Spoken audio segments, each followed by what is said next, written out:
Hey, architecture firm owners and emerging leaders. Get ready for unparalleled insight into the development of a world-class architecture firm and a worldwide organization driving the digital transformation of the design and construction industry. With Build Smart, the podcast that's changing how our profession operates. We share the incredible stories behind innovation in the building industry with my friend and co-host, Patrick McLeamy, FAIA, former CEO of the international architecture firm, HOK. You know, Yamasaki's office or firm lasted during his lifetime. And when he passed away, I think that was the end of the Yamasaki office. Helmut did not want that.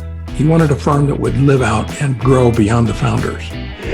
In Season 1, discover the untold stories behind HOK's meteoric rise, from 150 employees in St. Louis to a powerhouse with over 1,900 staff members and 27 offices worldwide.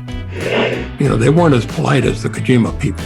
That was just boom. And anytime you have a creditor, whether it's Kojima or the bank, that wants their money, unless you can raise money someplace else, you are out of business. Bankrupt. And hold on tight for Season 2, where Patrick takes us on a new adventure as chairman of Building Smart International, shaping the future of digital transformation in the design, construction, and operation of built assets. Ian Howell, Ken Harold, and I, Ken was my technical representative from HOK. The three of us took a tour of Europe of 5 cities in 5 days. Very busy time.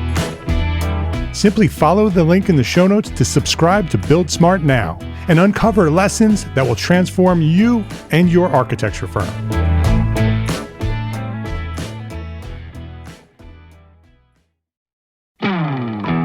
Hey, architecture firm owners and emerging leaders.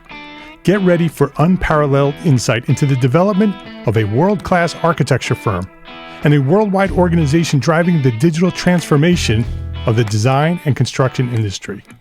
With Build Smart, the podcast that's changing how our profession operates. We share the incredible stories behind innovation in the building industry with my friend and co-host, Patrick McLeamy, FAIA, former CEO of the international architecture firm, HOK. You know, Yamasaki's office or firm lasted during his lifetime. And when he passed away, I think that was the end of the Yamasaki office. Helmut did not want that. He wanted a firm that would live out and grow beyond the founders. In Season 1, discover the untold stories behind HOK's meteoric rise, from 150 employees in St. Louis to a powerhouse with over 1,900 staff members and 27 offices worldwide. You know, they weren't as polite as the Kojima people. That was just boom. And anytime you have a creditor, whether it's Kojima or the bank, that wants their money, unless you can raise money someplace else, you are out of business. Bankrupt. And hold on tight for Season 2, where Patrick takes us on a new adventure as chairman of Building Smart International, shaping the future of digital transformation in the design, construction, and operation of built assets. Ian Howell, Ken Harold, and I, Ken was my technical representative from HOK. The three of us took a tour of Europe of 5 cities in 5 days. Very busy time. Simply follow the link in the show notes to subscribe to Build Smart now and uncover lessons that will transform you and your architecture firm.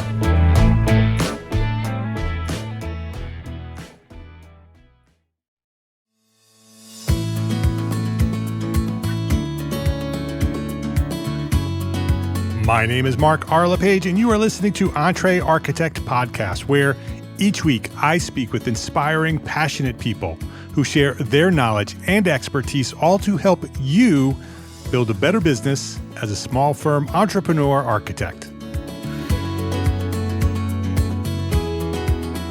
David Warfel, welcome to Entre Architect Podcast. Mark, it's a privilege to be here. I'm excited about this. You recently presented to our community in the Entre Architect Network, actually the first HSW session ever presented at the expert training sessions, because we've been doing business training for almost a decade.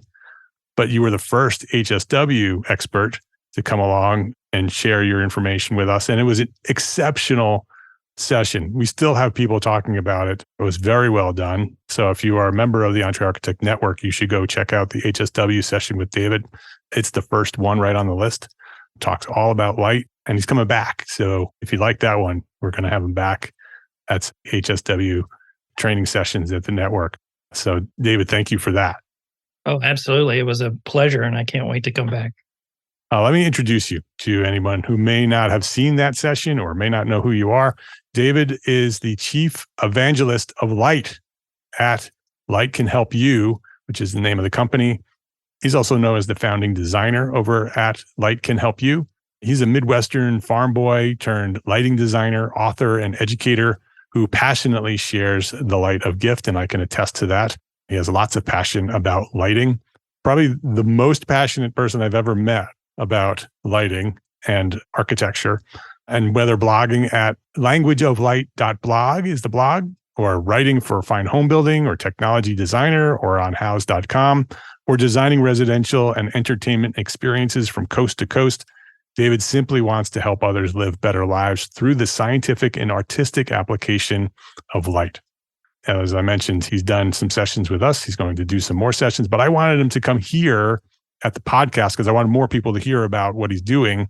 But during that session, David, you shared a little bit about lighting design and the way architects have learned about lighting and how lighting should be integrated into our projects. And we don't do it very well. After seeing your session and hearing about the sessions that are coming, we really looked at lighting differently after your presentation. So I wanted you to come here and talk a little bit more about that conflict that we have as architects and really explain some of the things that we should be paying more attention to create better architecture using light. And so I can't wait to have that conversation with you. But before that, we didn't learn anything about you personally at the HSW session. So I want you to share your origin story. When did you discover your passion for what you do, and maybe who or what inspired you to get started?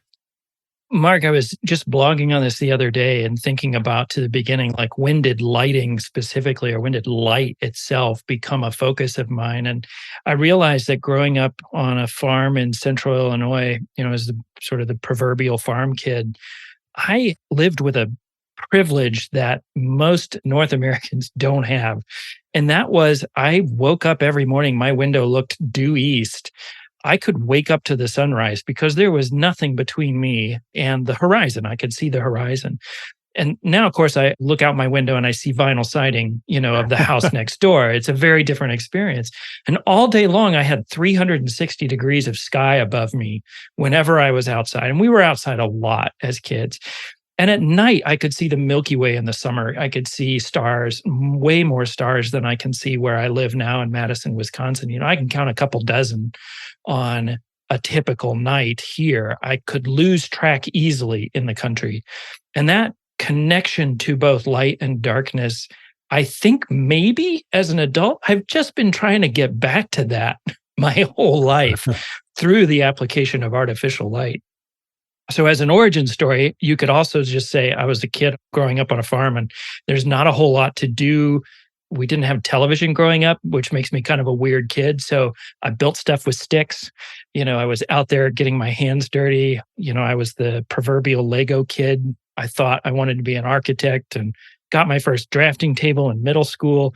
There were just a lot of different ways that I explored the creative arts before I decided I wanted to be an architect when I grew up. And I suppose Frank Lloyd Wright was important in that, but also Thomas Jefferson. I had family out in Virginia, so I was exposed to UVA. I was exposed to Monticello. And I had this mythical idea of the architect as being somebody who could do everything. Right? Someone who could do it all. I mean, you take Thomas Jefferson, what do you get? He designed a university campus. He also wrote the Declaration of Independence. He was a president. He got us the Louisiana Purchase. The guy was into everything. And I think maybe that formed my idea of what an architect was. And that was really appealing to me. And that's kind of how I got started. About how old were you when that seed was planted? Right about middle school. Mm-hmm. Which we called junior high and when I was growing up. But It was right about then. I had older siblings that had graduated from school and moved to Virginia. And that's kind of how I got connected to that particular piece of history. So even when I was in architecture school as an undergrad, my architectural history essay was on Thomas Jefferson, and that was a focus. Where'd you go to school? I went to the University of Illinois in Urbana-Champaign.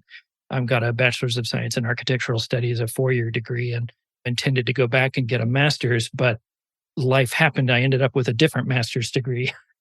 And so the origin story also coincides with an interest in light itself from a theatrical standpoint. And theater is really the first place that kids get to play with light.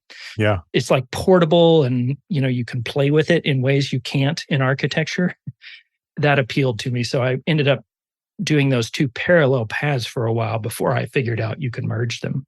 Yeah. And lighting design, I would say it's probably the only place in, a pre-university setting where someone would have any exposure to lighting design would be theater.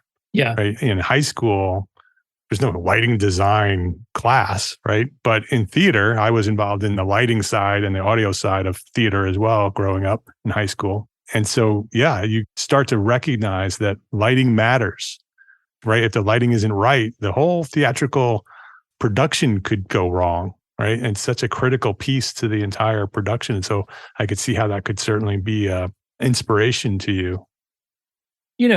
I taught for a number of years also in theater and architectural lighting. And it occurred to me that most of the time what's happening on stage in a play is a house or a building of some sort. It's a section of it and it's cut open so you can see into the living room or whatnot. So in a way, I was doing architectural lighting at a very young age, long before I even knew it was a career, that it was a thing. I didn't even know it existed, but there was some experimentation happening in it at that point. So what happened after you graduated with that architecture degree? Building science, did you say? Is that what it was? A Bachelor's of Science in Architectural Studies. Got it. Right. So you needed some additional education to be licensed. So you said you graduated with the intention of going back. Yeah. You got involved in theater. How's the story go? Well, I like to say that I don't know what I want to be when I grow up. And at this point, pushing 50, it's not looking likely that I'm going to grow up. So I've got what I got.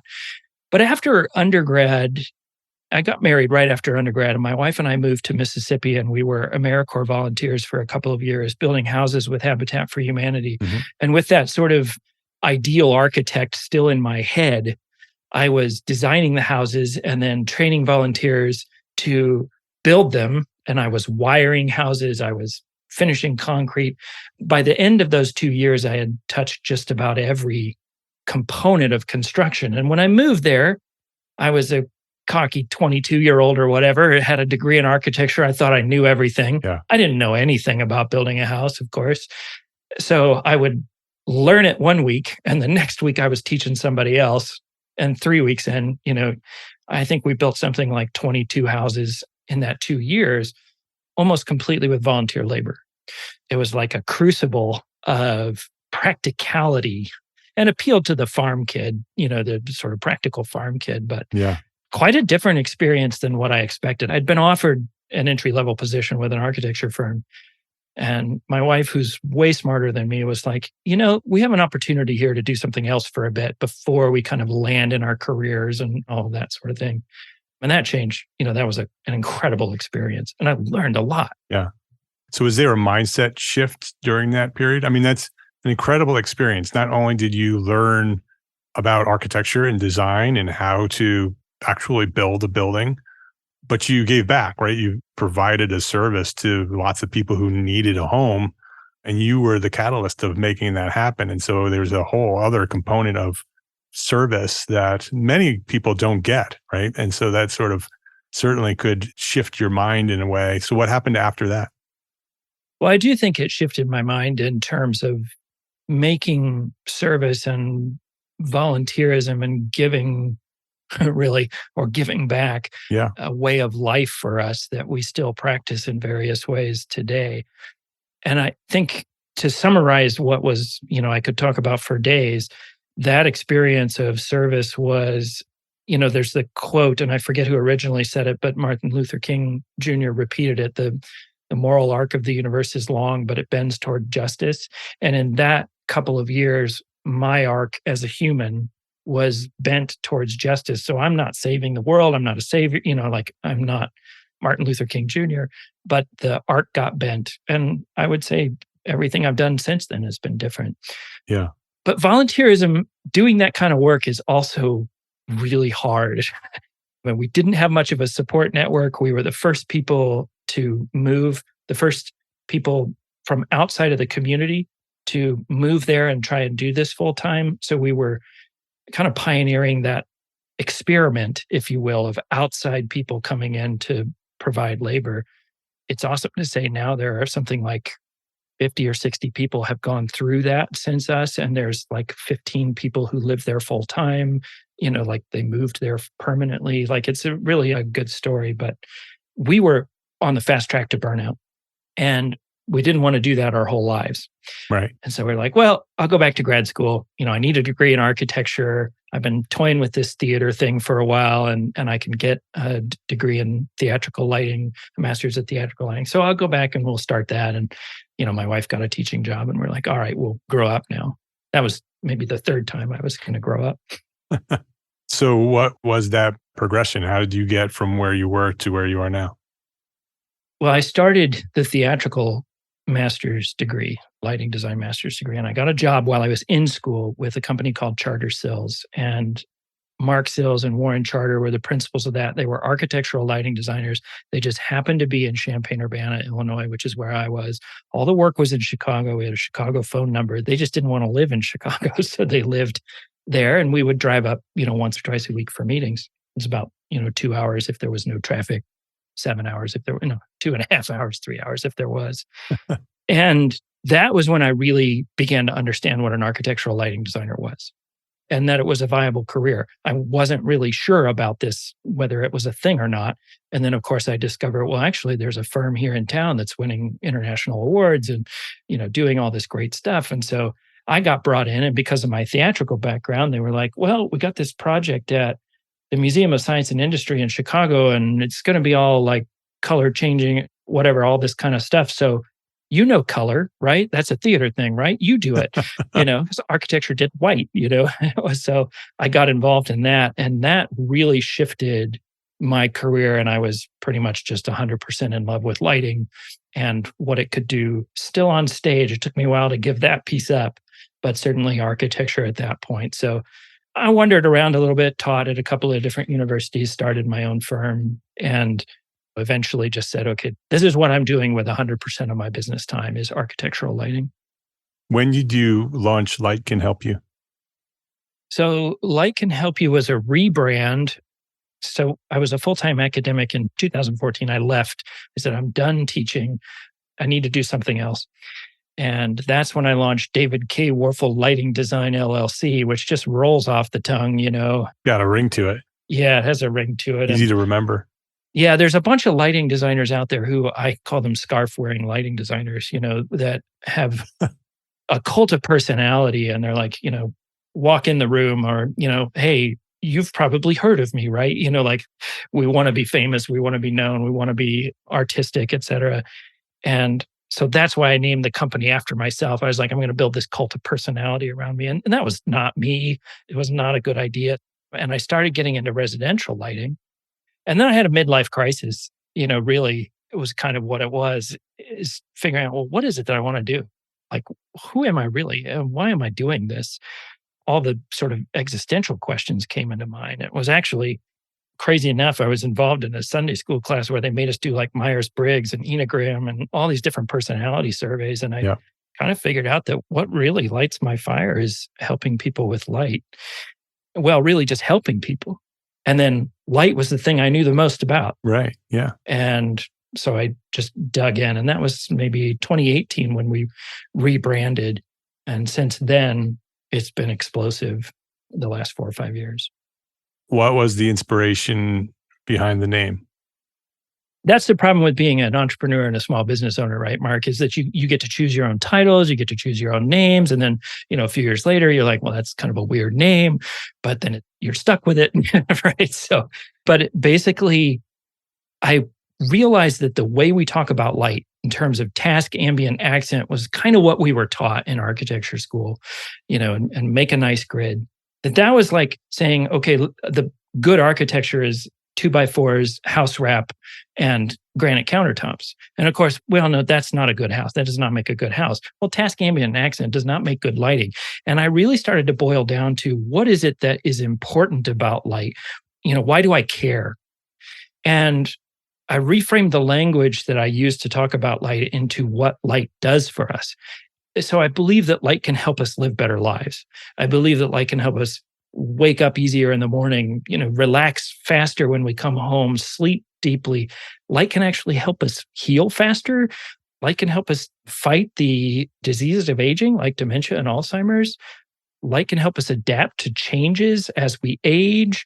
There are so many different ways that light can actually help us live a better life that I just said, oh, well, light can help us or light can help you. And it just kind of happened and the URL was available. So I ran with it. Who would have ever guessed? Right. It's a great name. I love that it is different, that it is unique, that it is a directive, right? That it's I don't know if it's a directive, but it's a description, right? I like it. It's a good name. Let's take a quick break to say thank you to our sponsors for their support of this episode. Accurate data is crucial, especially in today's business environment. Outdated and inaccurate data leads to turnarounds, delays, and rising costs. With supply chain and staffing issues, these costs and delays can multiply. That's why a resource like arcat.com is so important. ARCAT works with manufacturers to keep their data up to date and accurate, and offers it to you easily, accessible, and free. Use ARCAT's powerful search engine to find what you need fast and download it right there on their site without needing to pay for anything. It's free. You don't even have to register. So go try arcat.com today. That's ARCAT.com.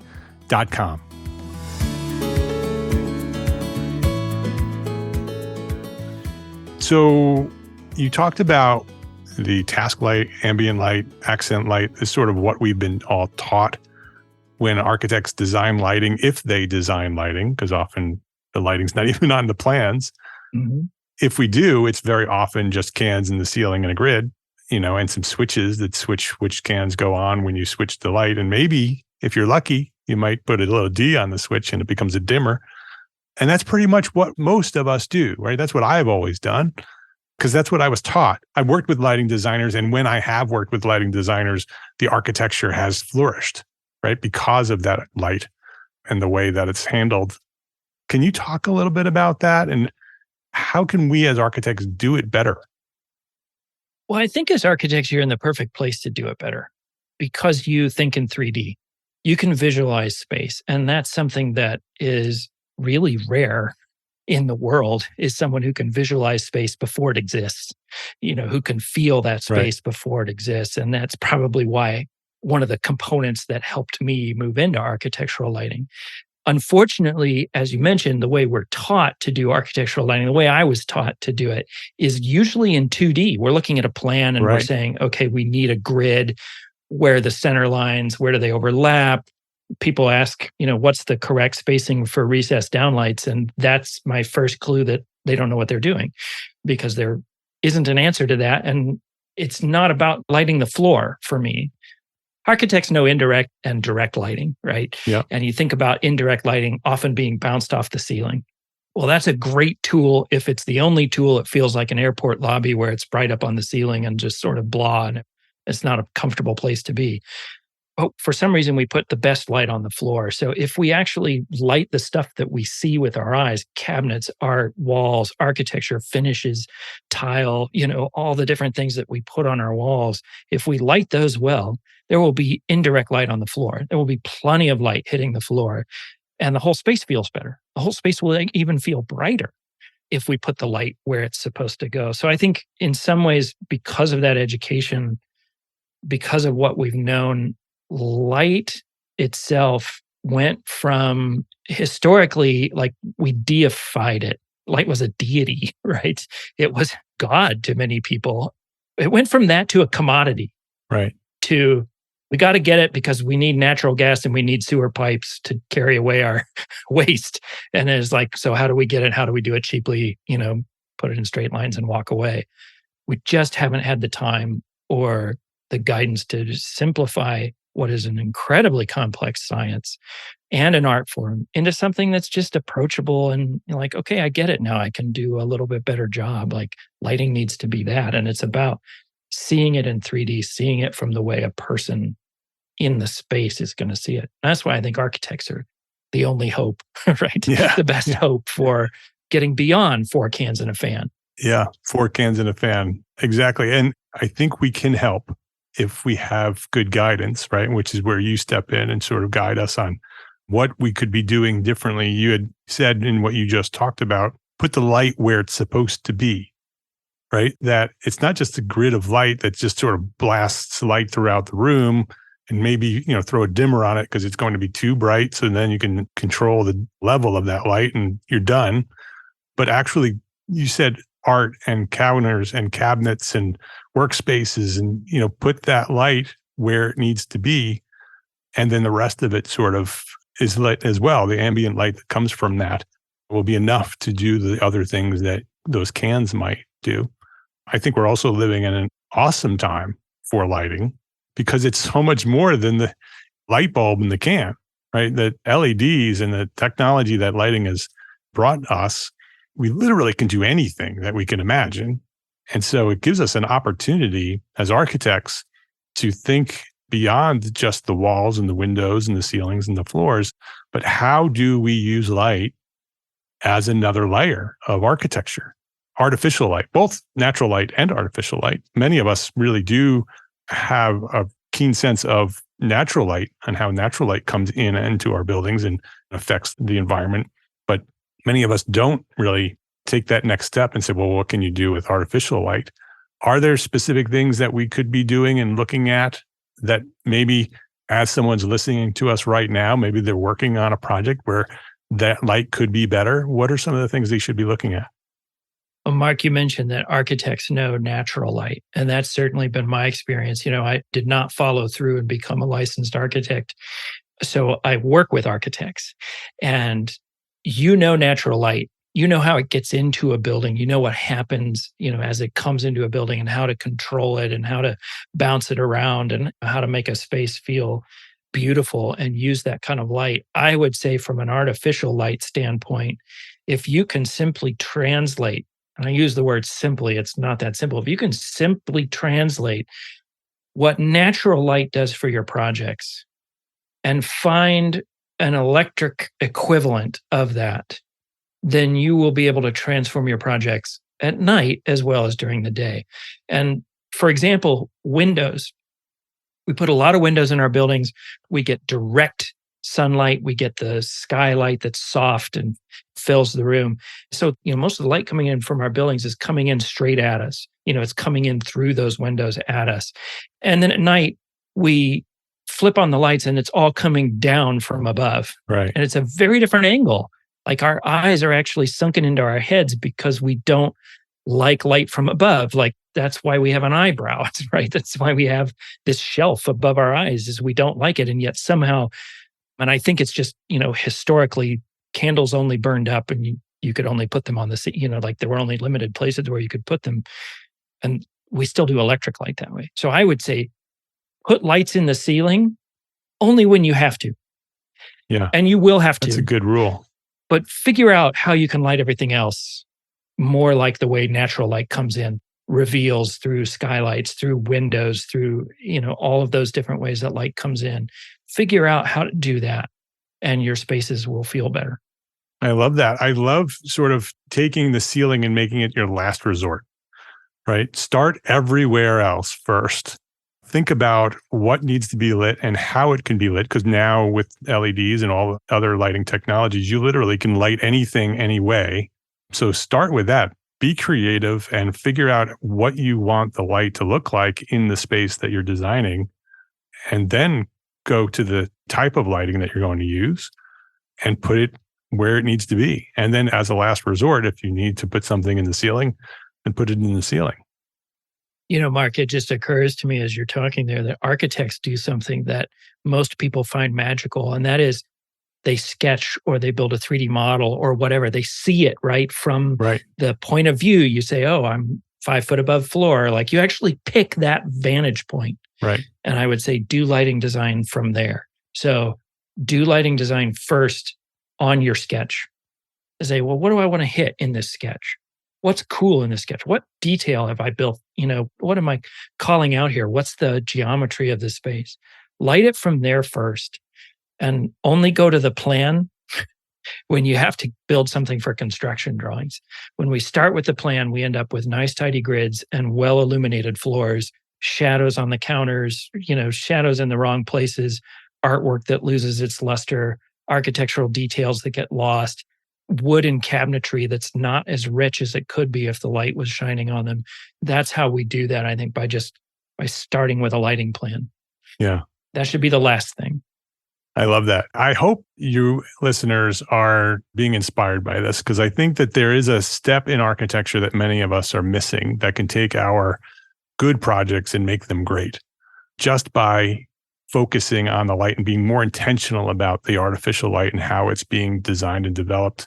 It may even be something that you can charge additional for. So it becomes this additional service that you can provide, or just make it part of what you do in every project and increase your fees because you do it better and different than everybody else.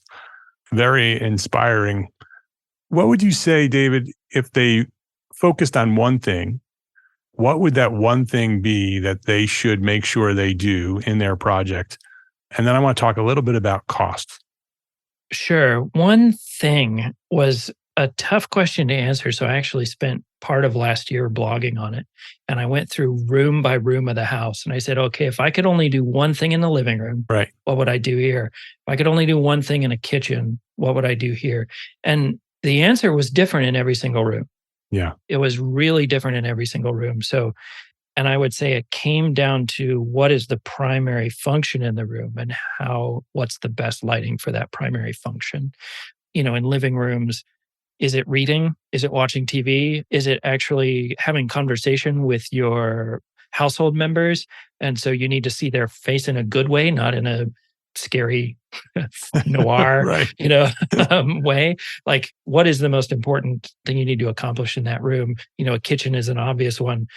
People put recessed down lights over the aisle between the kitchen island and the countertop, which is just, when you stop and think about it, doesn't make any sense at all. It needs to be over the counter where it illuminates what you're supposed to illuminate. Yeah. So I can't give you one answer for everything, but right. So check out the blog as the answer, languageoflight.com. I guess so. Yeah. So often and actually this happened after your session at the Entre Architect Network, people started talking about cost, right? That my clients won't want to pay me for that, so I can't do it. Are there ways that we can focus on the cost of the lighting to be able to still do the things that need to be done and make them affordable?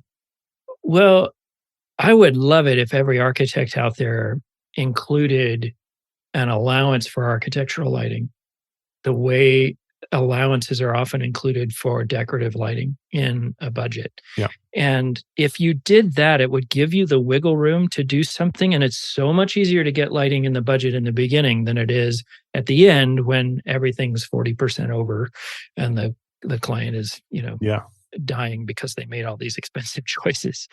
That's a hard time to do it. So, if you included, for example, an allowance of $5 a square foot for architectural lighting, then you'd be way ahead of what happens in virtually every project. Yeah. Our average is like $15 a square foot for the cost of the architectural fixtures, but $5 is a start. So I would say, just start there. And if you've got good sketching people and rendering people, or you're good at sketching, sketch a project with good lighting and sketch a project with basic lighting and show those to your client and say, this is $1 or this is, a couple of bucks. This is right. $5 or $10 installed, and let them choose, but they don't have enough information to actually make a choice. We show them a plan. Yep. They say that looks like too many lights. So you have to simplify it down to what does it look like? and what's the cost per square foot. Yeah, I think that's great advice to add it to the budget from the beginning, make it something that they are expecting, right? Just make it part of the process that you provide, right? That if it's just part of architectural design, most clients have never done a project before, right? Most of our, as a residential level, when you're working with large additions and renovations or a new house, often it's the first time they've ever worked with an architect. So they're going to take your guidance. And that if lighting design is just part of your process and you just include it in part of your process and include it in the price of architecture, then they're going to just let you do it because that's what they expect that you're going to do. You're going to provide them with the best service that you can. If lighting is part of it, then they're just going to say, okay, that's what architecture costs. That's what building costs. And then you get to do the design that really should be part of your project. Great advice. They've come to you to be the expert. Right. They're looking for your leadership in their decisions. They came to ask you to help them spend a lot of money, right? And you can help guide them into how that money is spent. So it's tough, but most people will probably end up enjoying, $5 or $10 a square foot in lighting more than they will a particular countertop or, some of the other things that are big ticket items. Homeowners see the value in that, but they don't see the value in lighting. So there's no real reason for them to spend any money on it, but you can help them see that. Yeah. And especially if you could, like you said, David, is if you can present that in a way that they can see it in the design, right? If you can do a rendering that shows this is this space without lighting and this is the space with great lighting, they will instantly see the difference. And they'll say, yes, I want that. I want that amazing lighting. And then they'll want it everywhere, because they'll see the difference. Some great suggestions, David. This is inspirational. We can go on for hours talking about lighting and how it can be done. And we're looking forward to more of your guidance through the expert sessions. But before we wrap things up here, I wanted to ask you, and I already asked you one thing, but I want to ask you, what is one thing that a small firm architect can do today to build a better business for tomorrow? You're a business owner. You've gone through the struggles of putting together a business and making it work and being successful in the things that you're doing. What's one thing that an architect should be doing today to build a better business for tomorrow? So as you mentioned, Mark, I started out small. It was one person firm. There are 13 of us now. Probably, we could easily end up hiring another 5 people this year as the growth trajectory continues. And if I could go back 5 years and tell myself something, right, that would have affected everything from there, I would have charged more. I really think that we love what we do and we want to deliver it as cheaply as possible so that we can help as many people and we can get architecture into as many places or lighting into, we want to keep that down. But it limits our ability to grow. It limits our ability to develop the renderings that you can show a homeowner. It limits our ability to take time to go to a conference and learn more about lighting.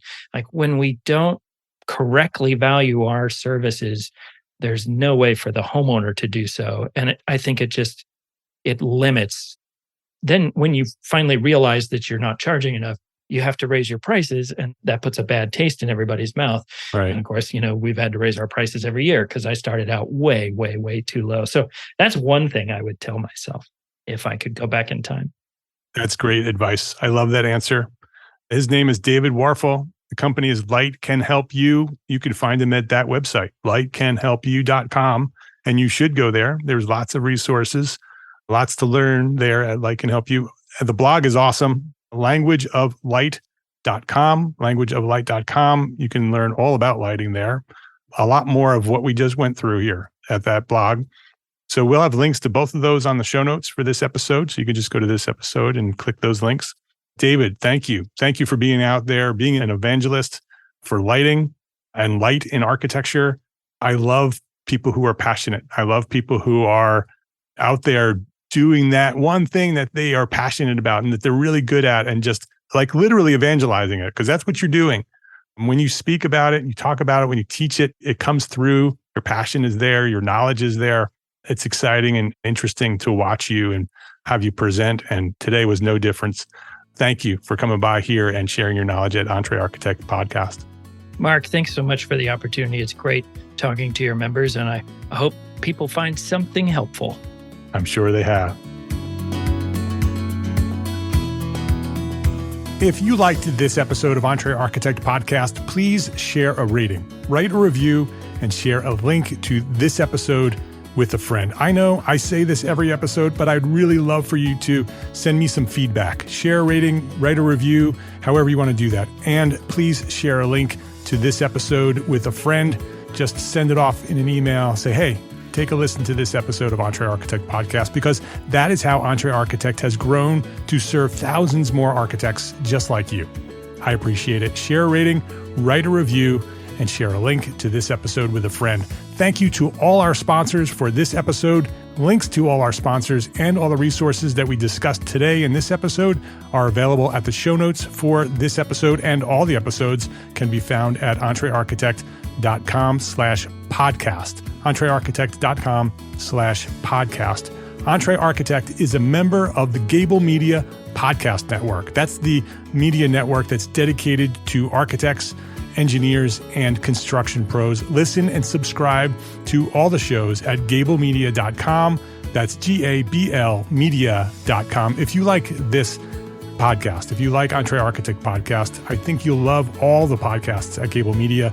Go check them out at gablemedia.com.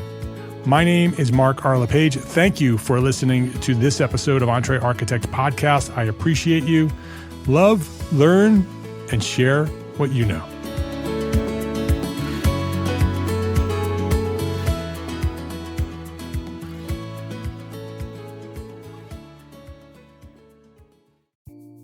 Imagine earning continuing education credits while doing exactly what you're doing right now.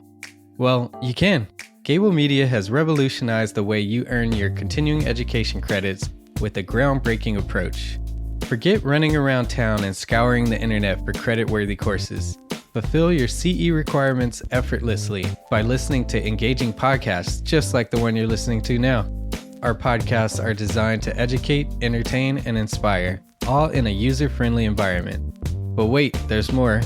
Architects, Gable Media is also approved as an AIA continuing education services provider. Upon completion, we handle everything, from reporting your hours directly to the AIA to storing your certificates in your personal Gable Media profile for your self-reporting needs. So follow the link in the show notes and start earning your credits in the most innovative and entertaining way possible with Gable Media. Attention architects and creative minds, get ready to supercharge your brand with Build Your Brand, the podcast that's unlocking the secrets of branding success for creatives. Hey there, it's Mark R. LePage, founder of Entre Architect, and I'm inviting you to join my friend, architect marketing expert Jeff Eccles at Build Your Brand podcast, where he explores the captivating stories of the world's top brands and transforms their lessons into powerful moves for small firm architects and creatives like you. In Season 1, Jeff shares the thrilling tale of Southwest Airlines, where he dissects their journey to the summit and distills it into strategies tailor-made for you. It's important to keep in mind that companies like Southwest compete in the real world, just like you, and face real-world challenges, just like you. You might be surprised at how similar those challenges are to the struggles that you grapple with on a day-to-day basis. Don't miss out on your blueprint for success. Subscribe, tune in, and let's build your brand together. You may have noticed that the very best brands in the world are also known for having somewhat unique corporate cultures. That's often the glue that holds everything together when they encounter those rough spots. We don't do it because it inconveniences the passengers to whom we are primarily dedicated, the short haul, frequent flyer. Follow the link in the show notes to subscribe to Build Your Brand today. Remember, no matter the size, the journey's the same. Your brand's journey to the top starts here.